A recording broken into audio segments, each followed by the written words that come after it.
어떠세요? 내가 지금 평상시에 이 도망가고 싸우는 모드로 지낸다 생각하시는 분 있지 않으세요? 안녕하세요. 건강을 안내하는 약사이자 한의사 우주연 원장입니다. 네, 오늘은 스트레스에 관련된 질문을 하나 받아서 가지고 왔는데요.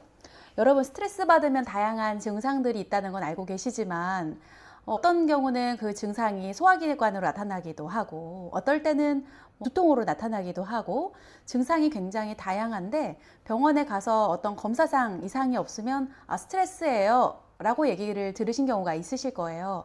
그러면 과연 이 스트레스라는 게 어떤 작용을 통해서 그런 병리적인 변화를 만들어내는지 궁금하실 것 같아서 질문을 가지고 왔습니다. 제가 질문 받은 분은 저는요, 스트레스를 받으면 눈이 따갑고요, 가끔 소화가 안 되고 더부룩하고 어떨 때는 이제 목이 간지럽기도 해요. 병원에서 이거 스트레스라고 하는데 정말 왜 그런 게 스트레스로 증상이 나타나는 건가요? 라고 질문을 주셨어요. 일단은 우리가 이 스트레스라는 걸 알려고 하면 우리 몸이라는 그 기본적인 구조가 외부에서 들어오는 공격의 어떤 신호, 내 몸을 해칠 수 있는 공격의 신호를 어떻게 받아들이고 처리하는지를 이해하셔야 되는데요. 자, 예를 들어 볼게요. 우리가 지금은 문명화되어 있지만 우리가 동굴 속에 사는 원시인이라고 생각을 해볼게요. 그러면 안에서 혼자 가만히 이렇게 쉬고 있을 때는 주변에 보호해 줄 수 있는 공간이 있고 또 비바람도 막아주고 참 안전하죠. 그런데 밖에 나가서 그냥 들판을 이렇게 걸어 다니는데 뒤에서 하이에나가 날 쫓아오기 시작했어요. 자, 이런 상황에서 우리는 어떻게 해야 될까요? 이건 인간이 스트레스를 받는 상황입니다.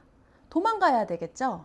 그럴 때 도망가는 것을 빨리 할 수 있도록 우리 몸에 있는 모든 세포들을 도망가라고 해주는 것이 바로 교감신경이라는 것인데요. 이거는 들어보셨을 거예요. 교감신경, 부교감신경, 이 두 가지를 우리는 합쳐서 자율신경이라고 합니다. 자율신경은 들어보신 것처럼 내 의지와 상관없이 우리 몸이 자동적으로 선택하게 되는 하나의 패턴이에요. 정말 내가 도망가고 살아야 되는, 빨리 지금 뭔가 조치를 취해야 되는 이런 상황에 교감신경이 켜지게 되면 어떤 반응들이 나타나느냐? 우리는 도망가기 위해서 멀리 봐야 돼요. 동공은 확대되고요. 그 다음에 팔다리에 피가 확 몰리면서 근골격계를 재빠르게 움직일 수 있도록 심장은 더 빨리 뛰어서 혈액을 다리까지 많이 공급시켜야 되니까 심장은 더 빨리 뛰고, 도망가야 되는 순간에는 모든 혈액을 팔다리에서 써야 되기 때문에 소화기관이나 내장기로는 피를 보내지 않습니다. 그리고 지금 도망가고 있는데 화장실 가면 되겠나요? 안 되죠. 대변 보는 거, 소변 보는 거 모두 다 억제시킵니다. 그리고 이렇게 주변에 어떤 천적이 나에게 가까이 왔을 때 빨리 대처하기 위해서 굉장히 어깨에 힘이 들어가서 나를 좀 큰 개체로 보이기 위한 과시하는 그런 모양새로 또 바뀌게 되고요. 어떠세요? 내가 지금 평상시에 이 도망가고 싸우는 모드로 지낸다 생각하시는 분 있지 않으세요? 교감신경이라는 것은 원시적으로 우리를 보호하기 위해서 존재하는 신경이지만 때로 현대인들에게는 옆에 있는 사람이 나에게 잔소리하는 거 또는 어떤 소리 또 어떤 상황 이런 것들이 위협적인 것으로 느껴질 때 교감신경이 작동하기도 합니다.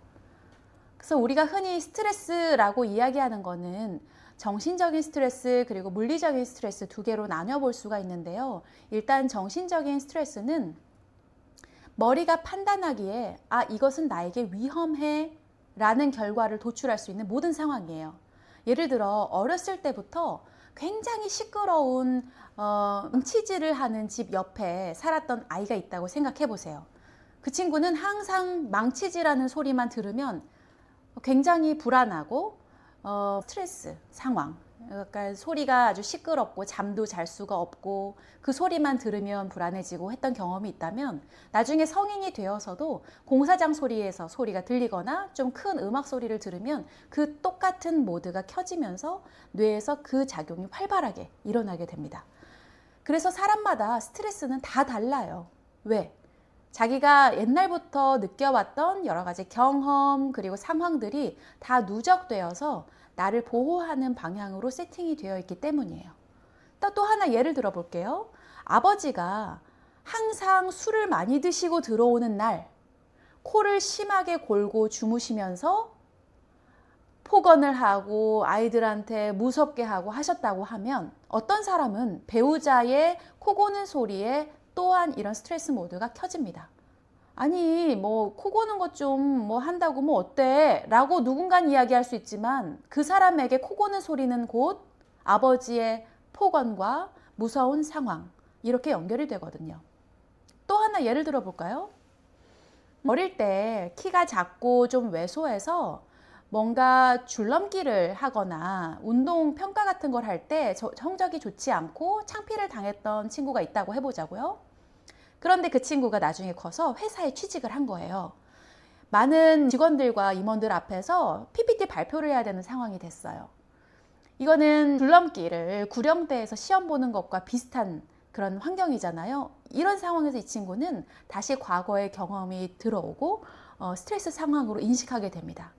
이거는 내가 도망가야 해. 나한테 너무 힘든 상황이야. 교감신경이 확 올라오면서 심장이 가빠지고 팔, 다리로 피가 몰리고 소화기관 쪽으로는 피가 안 갑니다. 갑자기 소화가 안 돼요. 갑자기 뭔가 경직이 되고 숨이 가빠지고 그런 것들이 교감신경으로 인한 스트레스 반응입니다. 자, 그런데 중요한 것은 만성 스트레스예요. 스트레스는 인간이 생존하기 위해 어떻게 보면 꼭 필수적인 작용이기도 해요. 스트레스는 아까 말했다시피 도망가야 해. 너가 안전하기 위해선 이 상황을 피해야 해. 라고 한다고 했잖아요. 그런데 이게 매일매일 도망가야 돼. 그런데 도망가도 피할 수가 없어. 우리가 이런 걸 만성 스트레스라고 합니다. 예를 들어 볼게요. 이제 직장에서 나에게 계속 안 좋은 영향을 주는 동료가 있다고 해봅시다. 나에게 자꾸 좀 비난을 하고 뭔가 안 좋은 이야기를 계속 한단 말이에요. 그런데 회사는 그만둘 수가 없어요. 근데 동료에게 이야기하기에는 내가 좀 자신이 떨어져요. 그래서 하루 이틀 그 상황을 계속 견디면서 교감신경이 올라와도 누르고 있었어요. 그게 2년 정도가 되었다고 봅시다. 그 사람은 아마 분명 만성 소화불량에 시달릴 겁니다. 왜? 계속 매일매일 혈액은 소화기로 가지 않고 팔다리로만 가고 있었을 거고요. 조금 더 도망가는 반응을 부추기기 위해서 심장은 계속 빨리 뛰었을 거고요. 심장이 빨리 뛰다 보면 혈압은 올라가게 되고 불안증도 올라가게 되고 호흡은 과호흡을 하게 되죠. 그리고 아까 말한 대로 동공이나 땀샘 분비도 줄어듭니다. 모든 점막에 수분이 줄어들기 시작해요. 여자들은 질점막도 수분이 충분해야 되고 입안에도 수분이 충분해야 되고 눈 각막에도 수분이 충분해야 되는데 그런 어떤 분비샘이 전부 수축하게 돼요. 교감신경이 흥분했을 때는요. 그러니까 안구건조증은 심해지고요. 입은 계속 마르고요. 질은 건조해져서 질염에 걸리기 쉽겠죠. 그래서 여러분, 스트레스가 어떻게 병이 되는지 알려면 사실 조금 더 내분비적으로, 조금 더 심리학적으로 좀 이런 이론들을 좀 쉽게 배우실 필요가 있어요. 저는 약학을 전공했기 때문에 처음에 학교 들어가서 약물학을 배울 때 이 교감신경과 부교감신경의 조절에 대해서 정말 많은 시간을 공부했어요. 왜냐하면 거의 우리가 다루는 양약은 이 교감과 부교감신경을 조절하는 신경 전달 물질의 어떤 회수와 분해 이런 것들을 조절하는 약물로 이루어져 있거든요. 제가 그 관점에서 봤을 때 한의학은 아주 다른 방법으로 교감과 부교감신경을 조절합니다. 침도 있고요. 그리고 몸의 터치를 통해서 부교감신경을 활성화시키는 방법으로 치료를 해요. 예를 들어 양약은 교감신경을 억제시킬 때 교감신경의 끝에 분비되는 신경 전달 물질을 빠르게 없애도록 한다면 우리 한의학에서는 부교감신경을 상대적으로 높여서 둘의 균형을 맞추도록 치료를 한다는 거죠. 그래서 뭐가 옳다 뭐가 그르다 할 게 아니라 이 사람의 현재 상황에서 어떤 것이 더 빠르냐, 어떤 것이 지속 가능하냐 이런 것을 놓고 우리는 선택해야 됩니다. 무조건 나쁘고 무조건 좋은 건 없으니까요. 여러분들이 검사 결과상 아무것도 나오지 않는다고 해서 손 놓고 계실 일이 아닙니다. 우리 몸은 항상 우리 주인님을 위해서 최선을 다하고 있다는 걸 믿으시고요. 내가 교감신경이 계속 활성화될 수밖에 없는 내 주변의 상황을 한번 잘 들여다보시기 바래요. 이렇게 교감신경이 2년 이상 계속 활성화가 되거나 코티졸이라는 스트레스 호르몬이 지속적으로 분비되게 되면 우리 몸은 이 코티졸이라는 호르몬에 적응을 하게 되는데요. 코티졸 호르몬은 내인성 스테로이드 호르몬입니다. 우리 스테로이드라는 거는 들어보셨을 거예요. 스테로이드 호르몬이 들어가면 면역을 부스팅시켜주는 역할을 하기 때문에 갑자기 힘이 나고 면역력이 확 올라가서 염증이 있을 때 스테로이드만한 약이 없죠. 그런데 그게 우리 몸에서도 만들어지는 거거든요. 그런데 그 코티졸이라는 호르몬이 잠깐 나왔다 사라지면 우리는 그 스트레스를 잘 극복할 수 있어요. 그런데 그 코티졸이라는 호르몬이 계속 나오게 되면 더 이상 코티졸이라는 호르몬에 우리의 반응성이 무뎌지게 되고 그리고 코티졸 호르몬 만드는 과정이 고갈되게 됩니다. 그거를 우리는 부신피로증후군이라고 이야기하는데요. 부신이라는 곳에서 이 코티졸이라는 호르몬을 만들기 때문이죠. 부신이 피곤해요. 더 이상 스트레스에 대응할 만한 이 부스터를 만들 수 없어요 라는 뜻이에요. 그러면 코티졸이라는 호르몬이 장기간 나올 때 어떤 변화가 생기느냐? 몸이 붓습니다. 피곤하고 무력해요. 면역력이 떨어지죠. 그리고 혈당이 많이 올라요. 밥을 많이 안 먹어도 살이 찌겠죠. 또는 그게 더 오래되면 이화작용이 활발해지는데 그 이화작용이 뭐냐? 근육을 분해해서 사용하게 돼요. 내가 내 세포를 죽이는 거예요. 몸이 얼마나 괴로우면 그렇게 해서라도 살려고 하겠어요. 그래서 여러분, 단순히 눈이 따갑다, 소화가 안 돼요, 이거를 그냥 소화제 먹고 말 일이 아니에요. 뭐지? 왜 내 몸이 자주 이러지? 스트레스만 받으면? 내가 지금 있는 상황을 내 몸은 안전하고 좋게 느끼지 않는구나. 그럼 내 몸은 지금 상황 말고 어떤 걸 원할까? 좀 쉬라는 얘기구나. 좀 전투태세에서 벗어나서 좀 안전한 곳으로 가란 얘기구나. 이렇게 아시면 돼요. 그래서 여러분, 우리나라 지금 특성상 다들 너무 열심히 삽니다. 영화 보러 갔는데 앞에 앞줄에 앉은 사람들이 일어나니까 뒤에 있는 사람들까지 다 일어나서 영화 보고 있는 꼴이에요. 여러분, 다 같이 영화 티켓 끊었는데 앉아서 봐도 되잖아요.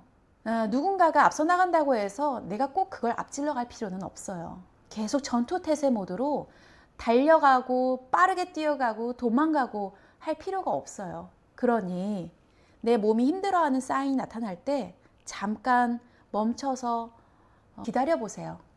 한의원에 오는 많은 분들에게 스트레스 치료를 위해서 저희가 많은 프로그램을 진행하고 있어요. 물론 코티졸 호르몬이 너무 많아서 부신피로가 온 분들에게는 그걸 회복하는 보약을 처방하기도 하지만 때로는 내 스트레스를 내가 어떻게 매니지해야 될지 모르는 분들에게는 그런 방법도 알려드립니다. 침치료도 굉장히 좋은 스트레스 해소법인데요. 우리 몸에 어떤 바늘이 찔려 들어왔다는 얘기는 우리 몸이 갑자기 굉장히 긴장하는 상태가 됩니다. 어떻게 보면 교감신경을 더 한번 촉발하는 자극일 수도 있어요. 그런데 뜸을 꽂은 상태로 잠에 듭니다. 이때 굉장히 큰 이완을 경험하게 돼요. 한의원에 가면 괜히 잠이 잘 오는 분들도 계시잖아요. 이것은 태극의 원리처럼 항상 교감신경의 맨 끝에는 부교감신경을 끌어올리려고 하는 우리 몸의 상호 항상성 조절 기전이 작용하고 있기 때문인데요. 여러분이 자율신경계가 약간 멈췄다는 생각이 든다면 오히려 교감신경을 더 끌어올리는 방법도 도움이 됩니다. 그게 요즘에 말하는 냉온욕, 목욕탕에서 찬물, 더움을 왔다 갔다 하는 거, 또는 엄청나게 높은 슬로프 등산을 빠른 속도로 올라가는 거, 숨이 턱 차게끔 하는 고강도의 근력 트레이닝, 이런 것들입니다. 여러분, 너무 매너리즘에 빠진 삶에서 지속적인 정신적인 피로와 그리고 빠져나갈 수 없다는 자기만의 이 격자 속에서 본인이 병을 만들고 있는 걸 수도 있어요. 그러니까 오늘은 제 영상을 잘 한번 되돌려서 몇 번 보시고 스스로 코티졸 그리고 스트레스가 병이 되는 기전에 대해서 곰곰이 생각해 보시기 바랍니다. 그리고 도움이 필요하다면 우주현 한의원을 찾아주세요. 감사합니다.